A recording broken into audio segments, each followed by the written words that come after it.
Hi everyone, today I feel like coming on here to talk a little bit about the very first product I developed for my own business. So the business is called Circly. Basically, I transform waste, could be plastic waste or textile waste, into functional and aesthetically pleasing products. So the very first product, why am I talking about it today? Because I have some stickers to put on the products, and so I'm here in my basement to do so. Might as well, talk a little bit about this. So let's go back a little bit about how it happened. I quit my job to solve one problem, which is recycling. The reason why I did that was because I figured out that there is a big gap in the recycling system, or you can call circular economy, or the loop of the circularity, right?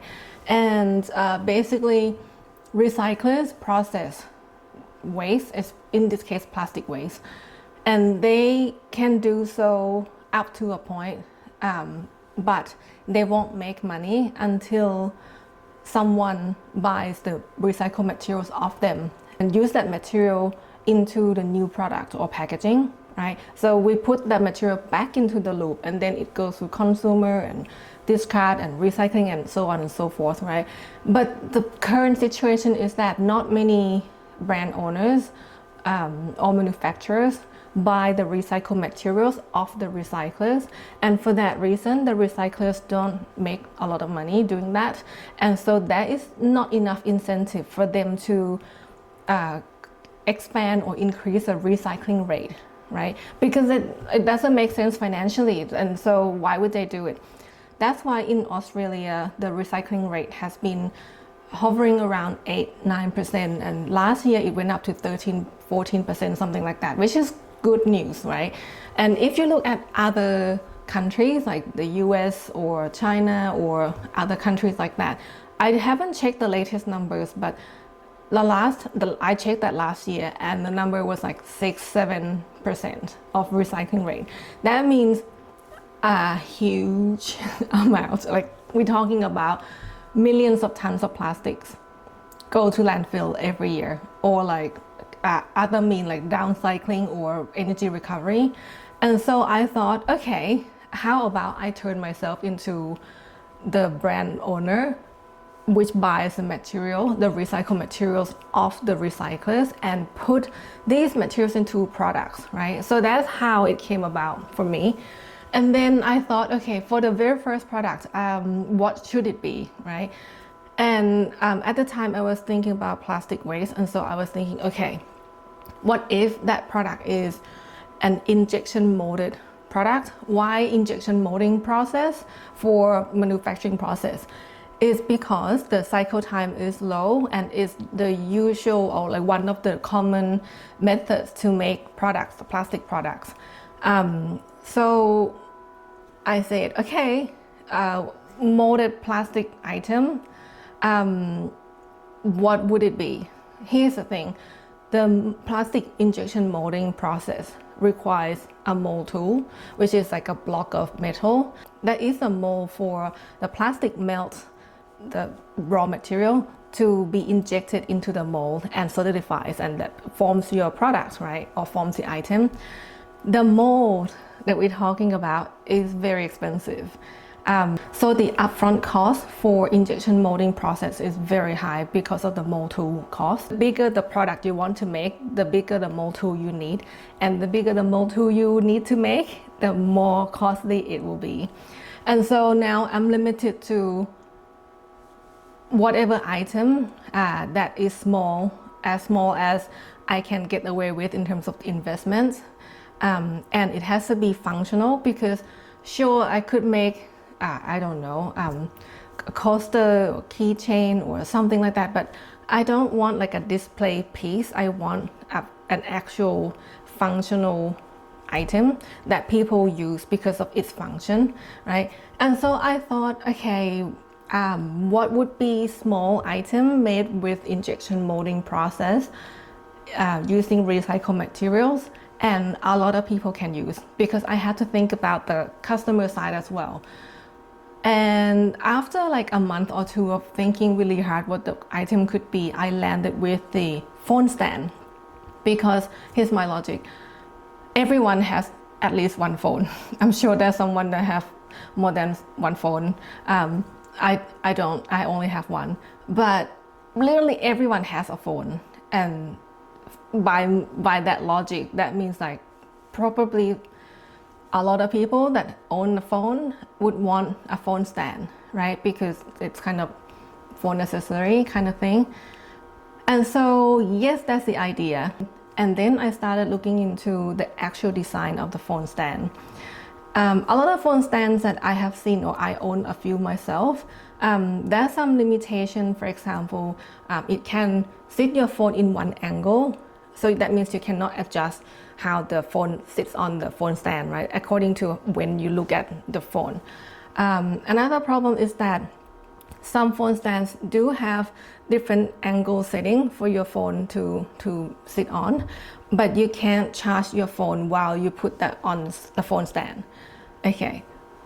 Then some of the phone stands, one phone stand I own in particular, you can have all that. So you have multi angles. You can also charge the phone when it's sitting on the phone stand, but you cannot lift the phone up when it is connected to your cord, right? You have to unplug the phone first and then you lift the phone up, which is not too bad, but it's kind of one more step you have to do before you pick up a phone because someone's calling you or you want to use your phone suddenly, something like that. So here's my design. What I'm going to show you is a prototype, and I will talk a little bit more about why or story about the prototype. So this one is made with, I'm not sure the material, but it's got wood fiber in it. That's why it's this color. So some people actually ask me about the investment in the mold tool. So basically how it would work is that you just have to commit with the product you're gonna make without any feedback. Like you can't really test it out and make sure that, okay, this is the right product, and then you produce it, right? It doesn't work like that. You have to commit it from day one. And without any other information, you just have to go with it, and if it works, it works. If it doesn't, oh well, right? So some people say, why don't you just start selling the phone stand made with 3D printing process, right? It kind of defeats the purpose though, because I want to make my product using recycled plastic, right? A lot of 3D printing filaments are virgin materials. Not only that, it's not the plastic that I want to use. So the actual product is polypropylene, which is one of the common plastics we see in the plastic waste stream, right? So in terms of the material choice to use with 3D printing, doesn't answer my my requirements. Also, if you look closely, you can see the lines, right? That's because 3D printing, as you know, it goes by layer and layer, right? I want a proper finished product that it looks like everyday product that we use. We don't want to see this kind of defect or flaws in the product. And so 3D printing doesn't answer that. Not only that, again, I'm not sure what this material is. This is another one. Doesn't show the line much, which is great, but I dropped this. So I've been testing this out myself on the shelf in my bathroom. And there was one day I somehow knocked it off the shelf. And it just fell not far, like the shelf is here, the countertop is here, right? It's like 1 foot, and it probably landed on this corner, so it tipped. So now when I put my phone in this slot, it could slide off the phone stand, right? That means this material is brittle, where if it's polypropylene, you know it's durable, you can throw it, I won't, but you know you can throw it against the wall, on the floor, whatever, it's fine, it's really durable. Anywho, so that's how it came about that this is the very first color that we made, and it happened to be my favorite color, which is called Seafoam Blue. So I want to show you quickly that there are 3 angles that you can put your phone down. This one is really good for when you have a video call, because you know that the unflattering angle when your phone is kind of up your nose this way. So if you put it in this slot, that will help with the right angle or more flattering angle. So it will be something like this when you talk on the phone, right? On the video call. This slot, the second one, middle one, is really good for, say, I'm sitting down at the desk or dining table, because it's kind of the right angle for me to look on my phone like that, right? And the last angle, which is very inclined, is very good for when I'm standing up. Say I put this down on my kitchen bench, right, like this, and so I'm standing up, so I'll be quite higher up from my phone, and that's the right angle for me to, say, watch something while I'm cooking, or look up the recipes, following the recipes when I'm baking, right? So this is perfect angle for that. And not only that, it can sit vertically, of course it can sit it horizontally as well. That's a big word for me.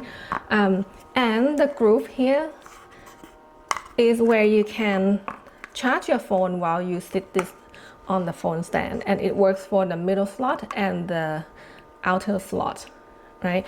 This one is a little bit tricky because of the angle. It's a bit sharp. The one unintentional feature that I found out with this phone stand is this slot here, when you put your phone down and you play video, so you're watching something, right? This channel amplifies the sound coming out from your phone speaker.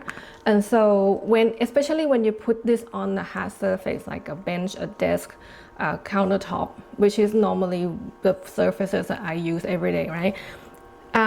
You can hear it better because it kind of amplifies the sound and also send it towards you.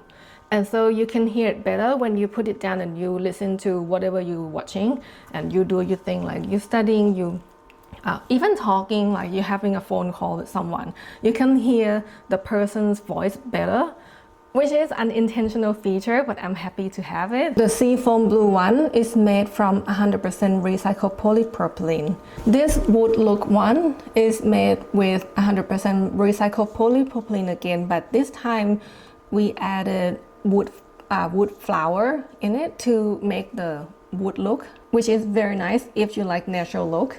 This one is, I call it stone color. It's gray, but I'm not sure if you can see there's some specks in it, like black and white dots, because the material to make this phone stand is 100% recycled plastic from paint buckets and paint lids. This one is out of stock currently, but soon I will reorder this one. So this one is, I call it jade because it's got kind of white specks in the deep green color, which is really nice. It reminds me of jade material. It is made from 100% recycled syringe caps. When I say this, people tend to freak out because they think syringe caps, syringe like disease blood. Like it's not. So syringe, yes, that's the part that they use to extract fluid from a patient, but the cap is basically the very clean medical grade plastic that protects the needle, right? That protects the needle part of the syringe. And the first thing before they use the syringe, they take it out from the packaging, yes, and then they throw away the cap straight away. So the cap is done its job by protecting the needle part of the syringe all the way until the time someone wants to use it. And when they want to use the syringe, they throw away the cap straight away. So the cap is actually a very high grade plastic, very clean, very virgin, very medical grade, high quality. And so it's kind of a shame that we send that straight to the landfill when we can recover that and make it into something else that's useful. So these phone stands, I named them PhoneLounger because my phone is literally lounging on the phone stand. So kind of I think that's the vibe we're going for. And there you have it. This is a little story about how my phone loungers came about, and I hope you like this video and see you in the next one. Bye!